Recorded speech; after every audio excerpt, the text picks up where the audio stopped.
Hello friends, welcome back to our channel. నేను శ్వేత వినూత్న. ఈరోజు మీకు ఒక రెసిపీ చూపెడదామని వచ్చానండి. ఈ రెసిపీని నేను రెగ్యులర్గా తయారు చేసుకొని ఫ్రిడ్జ్లో స్టోర్ పెట్టుకుంటాను. అదేంటో తెలుసా? Peri peri sauce. ఈ పెరి పెరి సాస్ తయారు చేసుకోవడానికి కావాల్సిన ఇంగ్రీడియంట్స్: లాస్ట్ నైటే నానబెట్టుకున్నటువంటి ఎండుమిరపకాయలు. దీన్ని నేను రాత్రే నానబెట్టి పెట్టుకున్నాను. తర్వాత మెయిన్ ఇంగ్రీడియంట్ రెడ్ క్యాప్సికమ్. దీని ప్లేస్లో గ్రీను ఎల్లో అస్సలు వాడొద్దు, రెడ్డే వాడితే కలర్ బాగుంటుంది. తర్వాత 2 ఆనియన్, 2 లెమన్, కొన్ని చిల్లీ, కొన్ని టమాటా. ఇది మిక్స్డ్ హర్బ్, ఇది సూపర్ మార్కెట్లో దొరుకుతుంది. ఇవి బ్లాక్ పెప్పర్ పౌడర్, ఉప్పు, రెగ్యులర్గా వాడే కారం, ఆలివ్ ఆయిల్ అండ్ కొన్ని పుదీనా ఆకులు, కొద్దిగా కొత్తిమీర.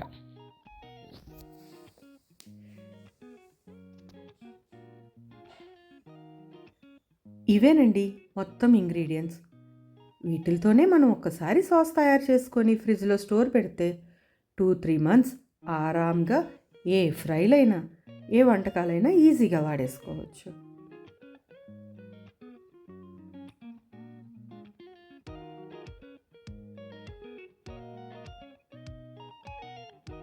సో ప్రాసెస్ని స్టార్ట్ చేద్దామా?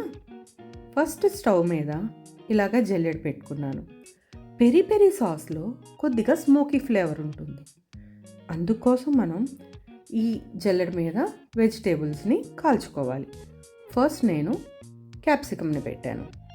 ఈ క్యాప్సికాన్ని అన్ని వైపుల నుంచి తిప్పుకుంటూ మీడియం ఫ్లేమ్లో బాగా కాలేటట్టు చూసుకోవాలి.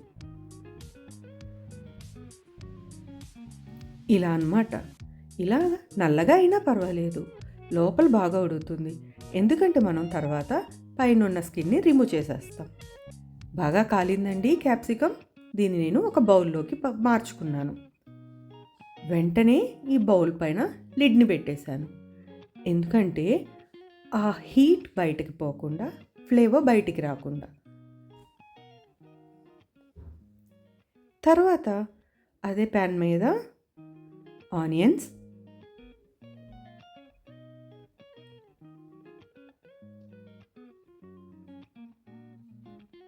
టమాటా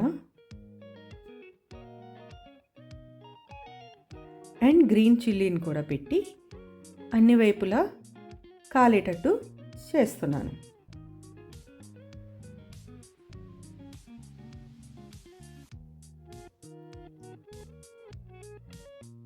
ఇలా తిప్పుకుంటూ జాగ్రత్తగా, మన చేతులు కాలొద్దు, అవి మటుకు కాలాలి వెజిటేబుల్స్. ఆనియన్ చిల్లీని వేరే ప్లేట్లోకి తీసుకున్నాను. టమాటా కూడా బాగా కాలాక క్యాప్సికమ్ వేసుకున్న బౌల్లోనే మార్చుకుంటున్నాను.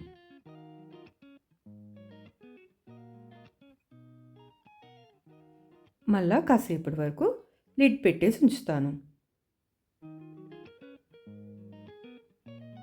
ఇప్పుడు చల్లవగా అయినాయండి.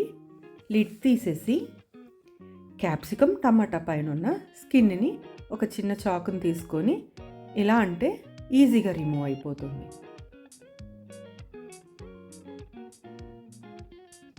ఇలా అన్నమాట. బాగా బర్న్ అయిపోయిన స్కిన్ ఉంచితే స్మెల్ వస్తుందేమోనని ముందే తీసి పెట్టుకున్నాను. తర్వాత క్యాప్సికమ్ని కట్ చేసుకొని లోపల ఉన్న సీడ్స్ని తీసేస్తున్నాను. ఈ సీడ్స్ మనకి అవసరం లేదు. తర్వాత అలాగే కట్ చేసి పెట్టుకున్న టమాటా, క్యాప్సికమ్ పీసెస్,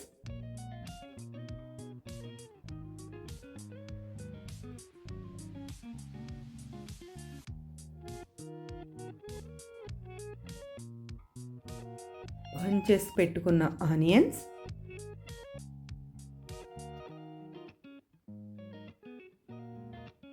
బర్న్ చేసి పెట్టుకున్న గ్రీన్ చిల్లీని కూడా చిన్న చిన్న పీసెస్గా చేసి ఒక బౌల్లో వేసుకుంటున్నాను.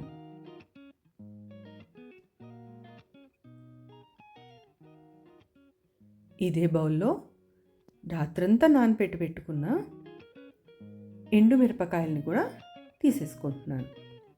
మనకు ఒకవేళ టైం లేదు అనుకుంటే ఈ ఎండుమిరపకాయలలో వేడి నీళ్ళు పోసి ఒక 10 మినిట్స్ పక్కన పెట్టేస్తే అవి ఇలాగే నానిపోతాయి. టైం ఉంటే రాత్రంతా నానబెట్టడమే బెటర్. వీటికి కొన్ని మింట్ లీవ్స్, పుదీనా లీవ్స్,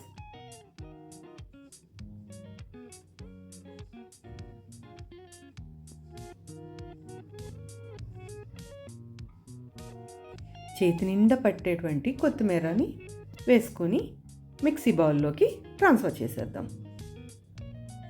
ఇలా మిక్సీ బౌల్లోకి ట్రాన్స్ఫర్ చేసేసాక బ్లెండ్ చేసుకునే ముందు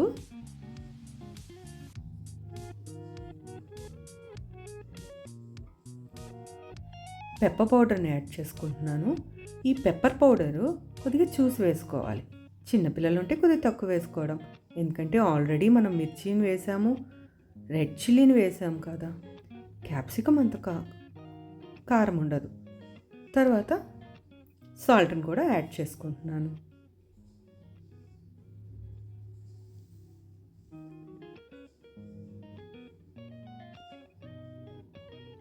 అండ్ కాశ్మీరీ రెడ్ చిల్లీ పౌడర్ని యాడ్ చేశాను. దీనివల్ల మంచి కలర్ వస్తుంది.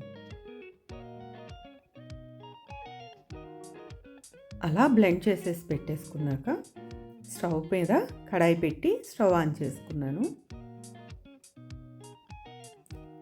ఇదండి నేను బ్లెండ్ చేసి తెచ్చుకున్న పేస్ట్. దాని అంతటిని బౌల్లోకి ట్రాన్స్ఫర్ చేస్తున్నాను. ఇప్పుడే మనము పక్కన పెట్టుకున్న ఆలివ్ ఆయిల్ కూడా కలిపేయాలండి. ఆ క్లిప్ మిస్ అయింది, సారీ.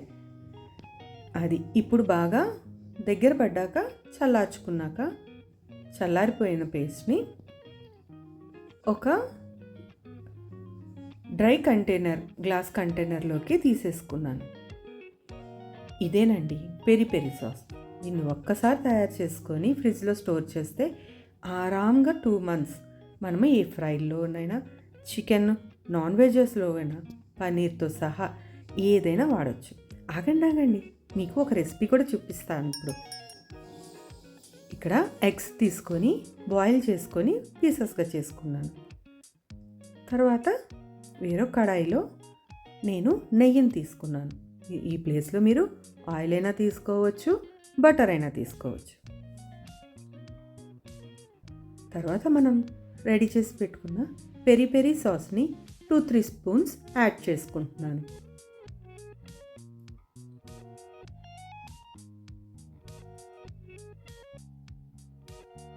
ఆ ఆయిల్లో సాస్ బాగా ఉడుకుతుంది. తర్వాత కట్ చేసి పెట్టుకున్న ఎగ్ పీసెస్ని కూడా వేసేసుకొని ఎగ్ పీసెస్కి మసాలా బాగా కలిసేటట్టు బాగా తిప్పుకోవాలి. అంతేనండి, ఇక్కడ ఏమీ లేదు. అంతే, మన fried peri peri egg fry ready అయిపోయింది. దీన్ని ప్లేట్లోకి తీసేసుకొని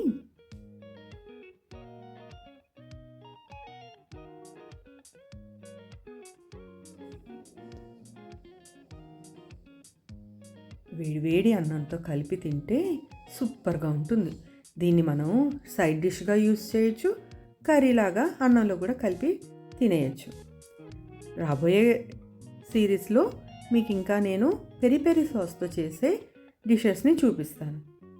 అదండి, ఇది చాలా యూస్ఫుల్. మన పిల్లల్లో క్యారేజీకి పెట్టాలన్నా, త్వరగా చేయాలంటే ఇది చాలా యూస్ఫుల్గా ఉంటుంది. నచ్చిందా? నచ్చితే ఒక లైక్ చేసి, షేర్ చేసి, సబ్స్క్రైబ్ చేసుకోండి. ఇప్పుడు దాకా సబ్స్క్రైబ్ చేసి ప్రోత్సహిస్తున్న అందరికీ థ్యాంక్ యూ. బాయ్.